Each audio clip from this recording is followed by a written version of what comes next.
السلام عليكم ورحمة الله وبركاته. ناس كتيرة جدا اتكلمت معانا على اللجوء، وناس كتيرة جدا بعتت لنا على الخاص سألتنا ازاي تقدم لجوء في كندا، وايه هي المميزات اللي كندا بتقدمها لك لما بتطلب طلب اللجوء.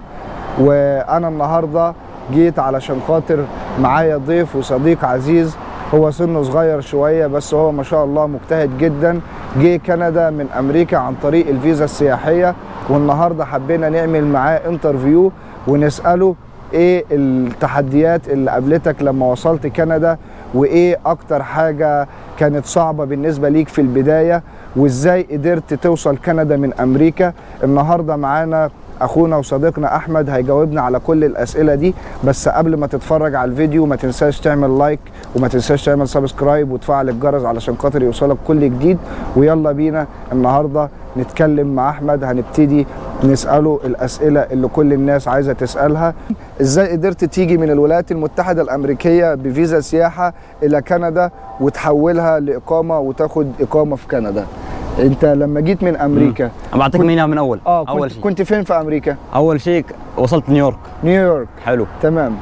من نيويورك وين كنت مع ابوي واختي، كنا نبغى نشوف امريكا اذا تضبط نستقر فيها ولا كذا، بس طلعت انها اغلى من الامارات. طيب انت احكي لنا ازاي قدرت تطلع من نيويورك تروح للحدود الكنديه لمونتريال، يعني خلينا نحكي يعني بتفاصيل اكتر اوضح، وفي نفس الوقت نوضح الامور للمشاهدين. اتصلت لواحد استقبلنا في المطار اللي هو يعني من نسبنا من عند البلاد، بس ما كان يعيش في امريكا، هو مستقر هنا. تمام.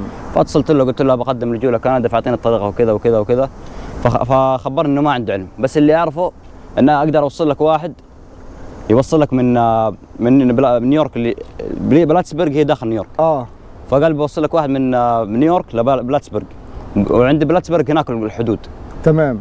فاللي صار بعدها اني رحت مع الرجال التاكسي، كان تاكسي بس يعني هو اللي يهرب الناس، فانا رحت معاه ورحت عند الحدود. قال لي انت الرجال حق التاكسي انت خبرني، قال اسمع انت تحت 18 فانت عاد تدخل. فخبرني انت قول للاوفيسر اللي هناك اللي هو الشرطي اللي هناك، ايوه اريد اقدم لجوء، انا اي ام ريفيوجي، بس ما تكثر معه كلام. تمام. فلما رحت قلت له انا اي ام ريفيوجي، قال لي اعطاني ورقه، قال لي اسمك احمد، تدخن حشيش مخدرات شيء كذا؟ قلت له لا. فاعطاني ورقه ووداني داخل. تمام. قعدت داخل انتظر سنه، فتشوا شنطتي وفتشوا الاشياء. بعد ما خلصوا فتشوا وكل شيء، طلبوا الهويه الاماراتيه بس انا ما جبتها معي، وطلبوا كمان الجواز سفر. تمام. واخذوا الجواز السفر، وبعدها قاعدوا يحققوا معي. من ضمن الاول سؤال اللي هو ايش شعورك حاليا؟ انا كنت ملخم يعني ما شو السؤال؟ شو السؤال هذا؟ لاني ما اعرف شو اجاوب، ما كنت مستعد له. اقول له خايف ولا اقول له فرحان؟ بس فرحان عشان واجهت ما عرفت كيف. ايوه. فانا قلت له ما انا غير خايف، انا خايف. قلت له متوتر. قال لي ليش متوتر؟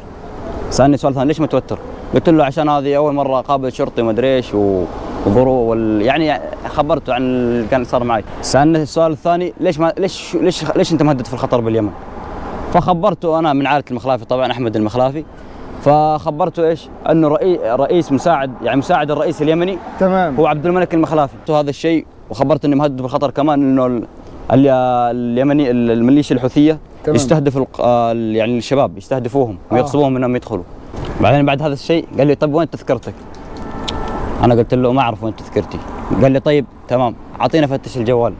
اول ما فتحت الجوال طلعت محادثه بيني وبين ابوي، وكانت المحادثه فيها تذكره السفر. التذكره حق المطار متى تنتهي. فطلع انا دخلت كندا تاريخ 15، والتذكره حق الرجعه للامارات كان تاريخ 25. تمام. فانا كنت دخلت الحدود تاريخ على ما اظن 20 كانت. تمام. فهم عرفوا ان ابوي في امريكا، فقالوا لي فرفضوني، اعطوني رفض. رفضوك بعد كل التحقيق ده؟ قالوا لك مش هتخش ما حتخش لانه ابوك كفيل فيك واحنا ما لنا دخل، ابوك يسوي فيك اللي يسويه. تمام. احنا ما لنا دخل. فرجعوني في الفندق، اتصل هنا اي شيء.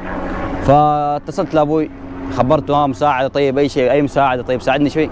ابوي قال لي اسمع انت خلاص خذ طريقك، لا تتصل لي ابدا، خذ طريقك وانا باخذ طريقي. فواحد منهم خبرني ليه ما ترجع تسوي اعاده تحقيق، اعاده تحقيق، روح جرب مره ثانيه يمكن الله كتب لك منها نصيب. تمام.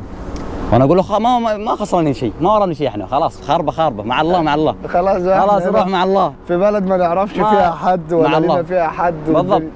مهم.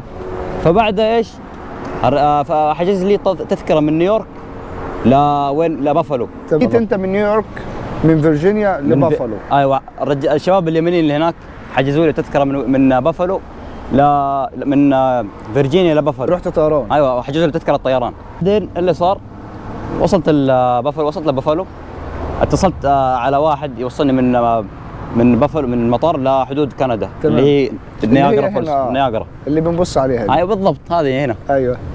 فبعد ايش؟ رحت عند الاوفيسر اللي هو الشرطي، خبرته انا ابى اقدم لجوء، ابى اسوي ريكونسيدريشن اللي هي اعاده تحقيق. فخبرته كذا، قال لي شو؟ ما فهمني. قلت له I want to do a reconsideration for my case. فقال لي الرجال I don't care، اعطاني الورقه ودخلني. ما تكثر معاه كلام، هذا لا تكثر معاه كلام، بس سوي ورقه، واذا سالك سؤال قول له يس او نو، لا تكثر معاه كلام. هذا انت وصلت قلت له انا عايز اعيد تحقيقي في القضيه بتاعتي، ان انت كنت هنا بتقدم لجوء واترفضت. ايوه. وجاي اعيد تحقيق. ايوه. فقال لك اتفضل ادخل. فقال لي مالي دخل، انا تدخل اتفاهم مع الاشارات اللي داخل. تمام. وبعد ما دخلت؟ بعد ما دخلت قعدت تقريبا اول نفس القضيه صارت، فتشوا الشنط وسووا كذا، وانتظرت ساعه لين ما دخلوني عند مكتب عشان يسالوني اسئله مره ثانيه. تمام.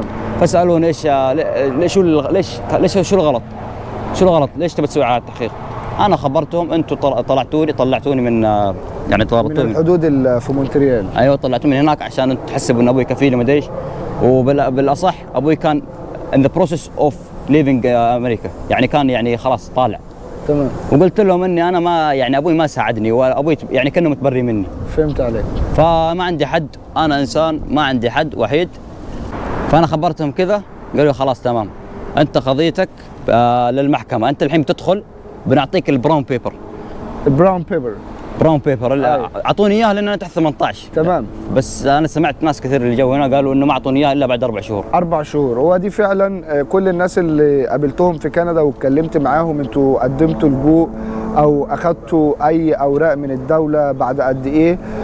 اول حاجه بتاخدها لما بتقدم لجوء هي البراون بيبر. البراون بيبر ديت زي وثيقه بتقول اسمك وسنك وعنوانك ومواليد فين ودخلت كندا امتى، ودي بتاخدها كوثيقه بتخليها معاك لفتره لحد لما تستلم الورك بيرميت. وبعد ما تاخد الورك بيرميت بتقدم على السن نمبر اللي هو ال9 أو ال10 ارقام بتوعك المحليه اللي انت بتقدر تعمل بيهم اي معامله داخل كندا. وبعدين يا احمد بعد ما ادوك البراون بيبر، بعد ما ادوني البراون بيبر قالوا خلاص انت الحين لازم تروح توكل محامي وتقدم على المحكمه كريكونسيدريشن فور ذا كيس اللي هي على التحقيق بالقضيه. تمام.